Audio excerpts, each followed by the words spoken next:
Čau, Andi. Čau. Jaunā objektā esam. Jā. Te cilvēkiem radušies pāris jautājumus, kuriem tu varētu atbildēt. Laipni lūgti. Kā tu novērtēji, kad grīda ir pietiekami labāk stāvoklī, lai to atjaunotu? Vai arī, kad viņi būtu jānomaina?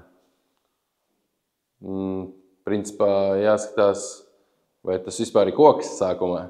Ja tas ir koks, tad praktiski vienmēr var koku atjaunot, un tad jau jāsāk saprast, kāds ir bijis materiāls, ar ko tas līdz šim ir bijis apstrādāts, kādi bojājumi, kā tos var novērst, vai tikai slīpējot, vai šeit piemērs ir dēļu.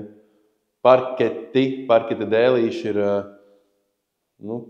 pabojāti tā, ka ir jāmaina paši dēlīši, ar slīpēšanu netiks cauri.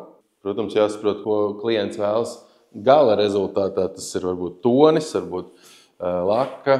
Ja tonis, tad kāds tonis, tā būs eļļa vai kaut kas cits, vai ar lakas palīdzību mēs iegūstam to toni, kas savukārt reiz automātiski grūtāk. Vienkāršākais ir mūsu gadījumā šeit ir eļļa. Eļļa, mēs noslīpējam visu nost, veco virskārtu un uzeļojam pa jaunam. Protams, slīpējam, pulējam un uzeļojam, skaidrs. Klientam varbūt ir jāpastāsta, ka bieži vien jau viņam liekas, kas tur noslīpē, tu tur uzliec eļļu, bet, ja tu neesi sagatavojies virsmu kārtīgi nopulēs, tad jau to eļļu uzlikt skaisti atpakaļ uz tā parketa dēlīša īsti nevar, neizskatīsies īsti. Viss būs vienās švīkās un neskaisti, teiksim tā.